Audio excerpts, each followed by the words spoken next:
तो आज हम आते हैं इनके कुछ इस चैप्टर के आखिरी टर्म्स पे, मतलब कुछ आखिरी छोटी मोटी टर्म्स बचे जो समझाते ही ये चैप्टर तुम्हारा कंप्लीट हो जाएगा यहाँ पे।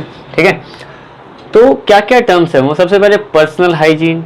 पर्सनल हाइजीन का काफ़ी ध्यान रखना पड़ता है, ये भी क्यों जरूरी है वो देखेंगे। बैलेंस डाइट क्या होती है, फिजिकल एक्सरसाइजेज और से नो टू ड्रग्स। बस ये चार छोटी मोटी मतलब बातें रह गई हैं, ये क्लियर होते ही ये चैप्टर तुम्हारा क्लियर हो जाएगा। ठीक है, बातें छोटी मोटी नहीं है, बातें बहुत जरूरी है। ठीक है, सबसे पहले पर्सनल हाइजीन, कि हमें खुद की साफ सफाई क्यों रखनी चाहिए प्यूबर्टी के दौरान, ड्यूरिंग टीनेज, मतलब जब वो समय होता है जब प्यूबर्टी आ रही होती है। ठीक है, तो जो स्वेट ग्लैंड्स हैं आर मोर एक्टिव, यानी कि जो पसीना बनाने वाली ग्लैंड्स का मतलब ग्लैंड्स हैं, मतलब जो भी पसीना बनाते हैं वो ज़्यादा एक्टिव होते हैं, वो मतलब ज़्यादा से ज़्यादा पसीना बनाते हैं। तो that makes the body smelly, यानी कि वो बॉडी को थोड़ा स्मेली कर देते हैं। ठीक है, अगर पसीना ज़्यादा है ऑब्वियस सी बात है कि बॉडी स्मेली तो हो जाएगी।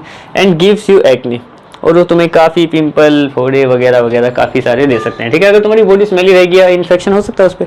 ठीक है, दूसरा two not getting bacterial and fungal infection, से ये भी मैं बात कर रहा था। ठीक है, अगर तुम्हें इन्फेक्शन नहीं लेना या फिर एक्ने वगैरह नहीं लेने तो अपनी पर्सनल हाइजीन उस टाइम ज़्यादा रखनी पड़ती है। क्यों? क्योंकि बॉडी के जो स्वेट ग्लैंड्स हैं वो ज़्यादा एक्टिव होते हैं, ज़्यादा पसीना निकालेंगे तो हमारी बॉडी जल्दी गंदी हो जाएगी और उसकी वजह से हमें ये सारी बीमारियां हो सकती हैं। बीमारी तो नहीं कहेंगे पर मतलब ये सारी चीज़ें हो सकती हैं। ठीक है, दूसरा बैलेंस डाइट, यानी कि देखो ऐसे टाइम जब प्यूबर्टी का टाइम होता है तब हमारा शरीर सबसे ज़्यादा ग्रो करता है, क्योंकि देखो एक टाइम के बाद हमारी ग्रोथ कम हो जाती है, कम क्या ओबेस मतलब बंद ही हो जाती है लगभग। ठीक है, तो यही वो समय होता है जब सबसे ज़्यादा शरीर ग्रो करता है। तो इट कंटेन्स, बैलेंस डाइट हमें क्यों लेनी चाहिए? It contains all nutritions like protein, carbs, vitamin, carbohydrate, vitamin हो गए, प्रोटीन हो गए, विटामिन मिनरल हो गए, और भी जो मैंने इसमें नहीं लिखे हैं, क्या क्या लिखे हैं, प्रोटीन हो गया, कार्बोहाइड्रेट, मिनरल्स, विटामिन, एक और क्या, फैट हो गए। ठीक है, वो सारी चीज़ें हमें बराबर मात्रा में लेनी चाहिए क्योंकि वो असेंशियल हैं बॉडी के लिए, etcetera for growth of the body. यानी कि उस टाइम हमें इन सब चीज़ों को ऐसे खाना चाहिए जिसमें ये सारी चीज़ें हमें मिले, ऐसे नहीं खाना चाहिए। हाँ, और यहाँ पे क्या लिखा है, and eat less junk food, junk food हमें कम से कम खाना चाहिए, क्योंकि ऐसे टाइम में देखो जो अनहेल्दी चीज़ है, जब हमारी बॉडी ग्रो कर रही है तो उस टाइम अगर उसको सही चीज़ मिल जाए तो क्या होगा कि ग्रोथ अच्छी हो जाएगी। जंक फूड मिलेगा तो वही है, थोड़ा वही दिक्कत रहेगी, कोई ना कोई तो रहेगी, वो वैसी बात है। ठीक है, आगे बढ़ते हैं। फिजिकल एक्सरसाइज भी जरूरी है। ठीक है, अब ऐसे टाइम में एक्सरसाइजेज लाइक वॉकिंग, चलना चाहिए हमें, प्लेइंग, खेलना तो वैसी बात है, उस समय खेलते ही हैं सब लोग लगभग।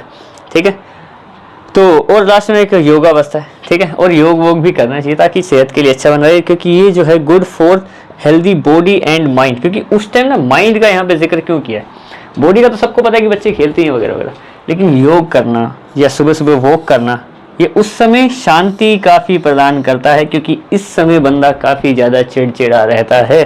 ठीक है भाई, ओबियस सी बात है। ठीक है, तो इस समय तुम अगर योग करोगे या शांत सुबह सुबह वॉकिंग करोगे तो तुम्हारा अच्छा सा दिन भी बीतेगा और हर दिन अच्छे ही जाएंगे अगर तुम इनको अपनाओगे तो। ठीक है, तीसरा क्या, चौथा, से नो टू ड्रग्स।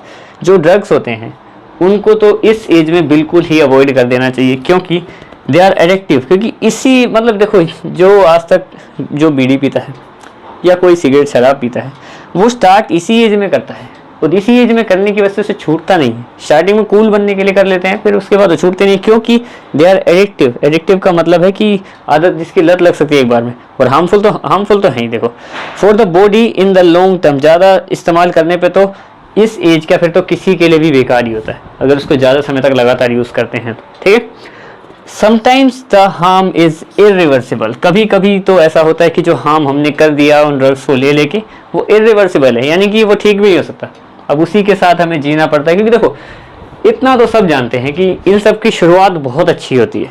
ठीक है, और एंड कैसा होता है? एंड होता है, सबने देखा होगा कि भाई उनके जो कोई भी होता है बीड़ी सिगरेट का वो पैकेट होता है, उनमें कैसे कैसे फोटो बने होते हैं। ठीक है, तो एंड कुछ उस तरीके का होता है। ये मतलब ये उसकी तरह, ये मेहनत का बिल्कुल अपोजिट है। जैसे मेहनत में क्या होता है, जो मेहनत करते हैं बंदे, उनमें शुरुआत बहुत मुश्किल होती है, एंड बढ़िया होता है। इसमें थोड़ा सा उल्टा रहता है, इसमें शुरुआत बहुत अच्छी है, सारे दोस्तों के साथ बैठे ये करा वो करा। ठीक है, लेकिन वो आगे जाके बड़ी दिक्कत देता है यहाँ पे। ठीक है, आखिरी चीज, old teenagers should no to drugs, मतलब टीनेजर्स को तो खासकर, क्योंकि वो टाइम हमारे शरीर की अच्छी ग्रोथ का है, उस समय हमें हेल्दी फूड खाने चाहिए ताकि हमारे शरीर अच्छे से ग्रो।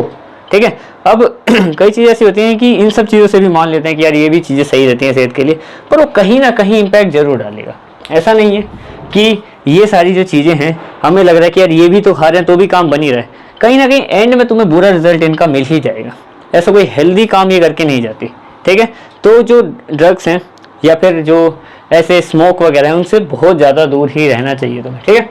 तो ये चैप्टर इतना सही था, खत्म हो गया चैप्टर। मिलते हैं 8th क्लास के किसी और चैप्टर में। That's it.